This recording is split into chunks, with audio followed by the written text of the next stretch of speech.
it's disturbing. Obviously, the debt ceiling, you cannot put the full faith and credit of the United States at risk. You cannot put our stability of our economy at risk. So that just shows the level of absolute irresponsibility of this group of people. If they're going to undermine the Farm Bill, again, rural America will not tolerate that. Hi there, it's WAMC News Director Ian Pickus. And on this episode of the WAMC News Podcast, our latest conversation with New York U.S. Senator Kirsten Gillibrand. The U.S. House and Senate have been a study in contrasts in the early days of the new congressional term, with majority House Republicans struggling just to get organized, while it's been business as usual for majority Senate Democrats. With the return of divided government to Washington, it remains to be seen how President Biden will move his agenda forward over the next 2 years as another election looms.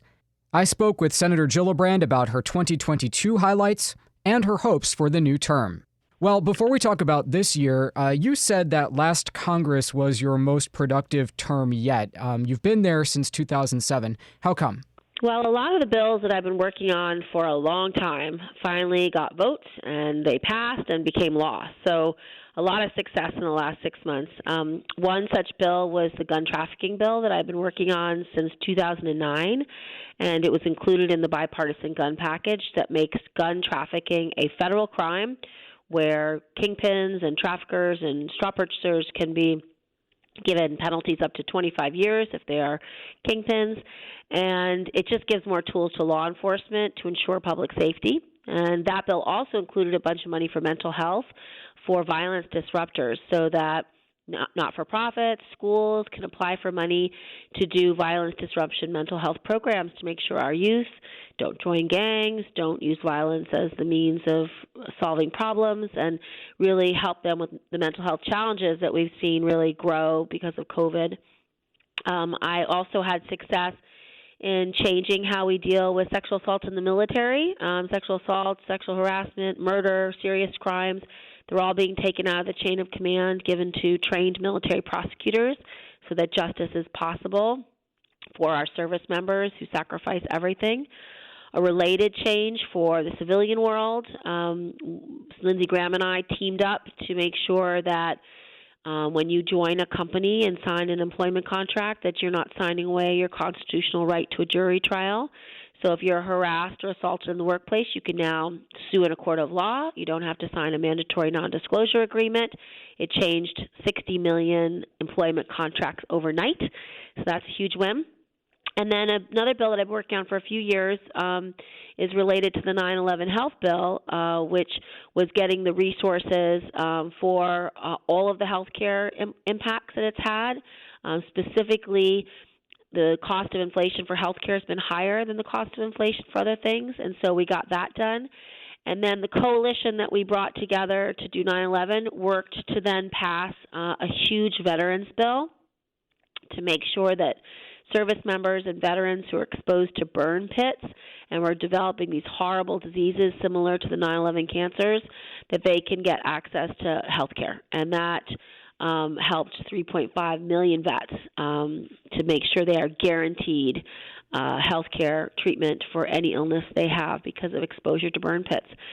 So those are just a few of our big wins, and then lots of other smaller things included in the large bills that we all passed and worked together, like the CHIPS Act, more money for semiconductor manufacturing and high-tech and supercomputing, things that will really help New York, money in the infrastructure bill for all the roads and bridges and sewers that New York State needs so badly, and including my Build Local, Hire Local provision that allows local workers to be hired to do these projects, especially if they are going to right the wrongs of the past when highways and different infrastructure was built in a way that harms low-income communities. And the last bill, which is the Inflation Reduction Act, had a bunch of stuff in it for offshore wind, making sure we can reconnect communities in terms of environment and climate justice block grants, as well as relief for our small farmers. And so many good things got passed for New York, and I feel like it was a really great year for our state. We've been talking to you about issues like military justice reform and your burn pits legislation for a long time. What is the timeline for implementation now that the NDAA has been approved? It's going to take at least the next 2 years to stand up the program. They've just selected the lead prosecutor who's going to run the independent prosecutors.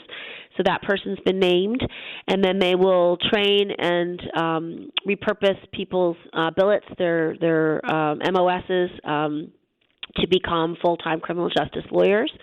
And so those people will be chosen, and then those cases will start getting moved over. So I think it'll be up and running within 2 years. Some cases will start being decided this way sooner than that. And we're going to create a look-back provision so we get a report every year on how the program's going. And if there's problems in the program, we can use the defense bill every year to improve it and to work on it to make sure it gets implemented as intended. Are there other issues within the way the U.S. military functions that you now have your eye on? Has this opened any other doors for you where you think some overdue reforms are in order? Well, the criminal justice system overall needs work. We saw bias in how cases were prosecuted across the board, bias against women. We saw greater prosecution if you were a person of color. So bias both against defendants and plaintiffs. And so we're hoping that once we reform this system for the first dozen crimes, we can expand those crimes to all serious crimes within the next few years. But we want to get the system up and running to deal with the cases that we know they deal with poorly because we have the data. We've been tracing the data for the last 15 years. So we have real data on sexual assault, sexual harassment, and those particular violent crimes. And so once we get the system up and running, I wouldn't be surprised if all plaintiffs and all defendants want to have the benefit of a professionalized independent system. I think it'll work for all people.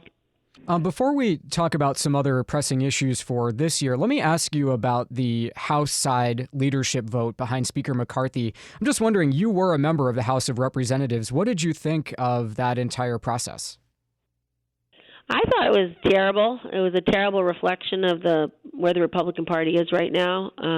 They're in absolute disarray. And unfortunately, the new speaker had to give away the store to ultra-conservatives who do not share my values in terms of freedom and equality and opportunity for everyone. And so I was very, very disappointed in how much power he gave an ultra-conservative small group of people. Along those lines, there's already been discussion that this right flank of the House GOP wants to hold up things like the farm bill, the debt ceiling. What are your expectations for how things will work in coming months? Well, it's disturbing. Obviously, the debt ceiling, you cannot put the full faith and credit of the United States at risk. You cannot put our stability of our economy at risk.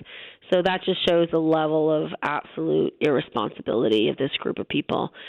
If they're going to undermine the Farm Bill, again, rural America will not tolerate that. The Farm Bill comes up every 5 years. It's the most important vehicle to not only help our farmers, but to help rural America, to help rural nutrition, to help rural broadband, to help small businesses in rural areas, to help with brownfields, to help with rebuilding post superstorm and post flooding. Like this bill is so important for the U.S. economy and for rural America. I really dare them to try to shut it down. It's always been a bipartisan process. I think it will continue to be a bipartisan process. So I'm not going to give up hope yet that can't get done. What would you say are some of your other top priorities for this year? So I have a very big agenda. I'm on 4 committees that are very important for New York. The first, obviously, is the Farm Bill. I'm on the Ag Committee, and that only comes up once every 5 years. So I'm going to be focused on helping our dairy farmers, helping rural development, helping our fruit and vegetable farmers, making sure that we have better insurance programs in place, especially for crop insurance and for dairy insurance. We want to change how we do dairy pricing. We don't want to have to base the reimbursement rates on the price of cheese in Chicago anymore. We want to actually have it be based on the cost of production. So that would be a big change that I'm really working towards.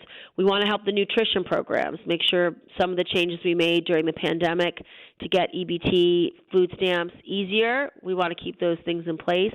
We want to make sure we have summer meals programs and breakfast and lunch and after-school programming. And we want to help our small businesses in rural areas continue to grow. So huge priorities there. On armed services, I'm going to obviously continue to make sure the implementation for service members of all these changes continues. But I'm also focused on the first ever National Cyber Academy, which we put into the defense bill last year. It's going to provide free college for kids that want to do cybersecurity in a defense posture, in a civilian posture. So whether you go to the CIA or the NSA or the NGA or any other security agency, free college in exchange for 5 years of service. We're going to use an ROTC type program to get it started. There's 200 universities, state schools, and community colleges that have already been approved by the NSA to have the right cyber curriculum. And so we're going to ask kids to start applying in 2024. So that's a huge thing that I'm going to keep focusing on. On the Intel Committee, I'm doing a lot on cyber in terms of protecting our infrastructure from cyber attack from Russia and China and Iran, and I'm going to continue to work on that, as well as other cybersecurity changes and support for our intelligence community. And then my last committee is the Special Committee on Aging, and I'm going to work there on a master plan for aging. We're going to work on how we can help seniors age in place and how we can help them continue to live vibrant lives, get the health care they need, get the housing they need, and get the job opportunities they need, and make sure our Social Security and Medicare programs continue to be solvent. So those are big priorities. And then one bill that kind of matches all these things is our One Health Security Act, which combines the work I do on the Ag Committee with the Intel Committee, with the Defense Committee, to make sure we can prevent the next pandemic through intelligence, to make sure we are working collaboratively with animal health, with agriculture, and with intelligence to have constant sharing of information so we can know if and prevent the next pandemic from happening. With regard to cybersecurity, are we behind other nations like the ones you mentioned, Russia and China? I wouldn't say we're behind, but I would say we are vulnerable because Russia, China, Iran, other bad actors, they attack our private sector. So 80% of our internet infrastructure and cyber infrastructure is privately owned, and we don't have the authority to protect people's private networks unless we create a new relationship between DoD, NSA, CIA, and the private sector. And so I'm working on creating that new relationship. Right now, we have fusion centers in New York City that do cyber collaboration. We have probably the top 50 companies and critical infrastructure in constant contact with the NSA and CISA, which are organizations that do cyber defense, so that they can tell them if Russia's attacking or China's attacking or Iran's attacking and what tools they're using, so that companies and entities can put their shields up and make sure they can prevent the ransomware attacks and the other type of cyber crime that's committed every day. And we need a more robust relationship, in my opinion, to really protect against an attack from China or Russia on our private infrastructure. And so it's not that we're behind, it's just that we don't attack other countries in their private sector in that way. And so it's uneven. It's what's the word?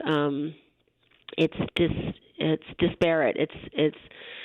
We use it's an asymmetric attack, and we use our strength differently. And so we just need to be more prepared, and that's something that CISA is committed to doing. Several of your colleagues, including Chris Murphy of Connecticut, have been to the southern border in recent days after President Biden and his administration announced a new plan to limit the number of asylum seekers who are showing up on the border. What do you think of the president's plan, and do you think that it will work?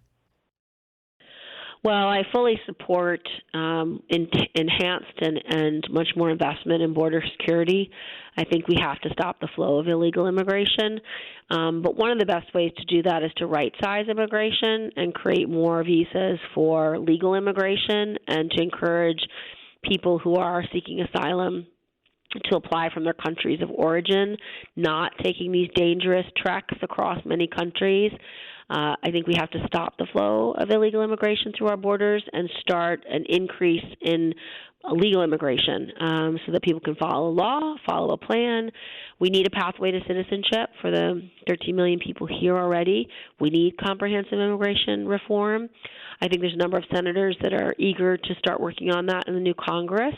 And I think that's why a bunch of them did go to the border to not only support President Biden and his increased investment, but to help guide solutions legislatively. So I'm optimistic that maybe there can be a strong working group on cybersecurity this year. On immigration reform this year.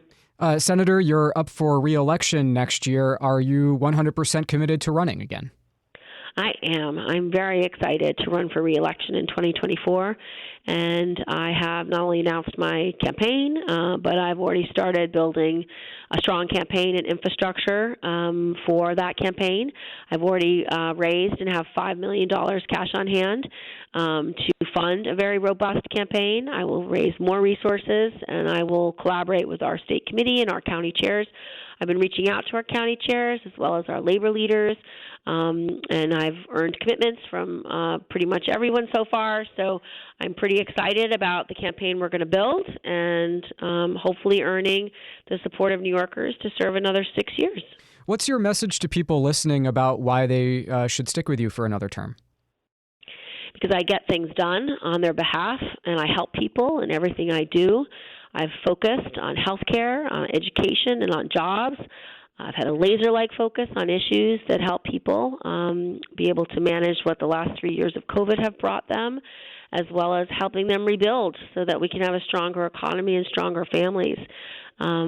I think I've done a great job in getting major legislation passed over the last 6 years, and I intend to continue to build on that and deliver for New Yorkers.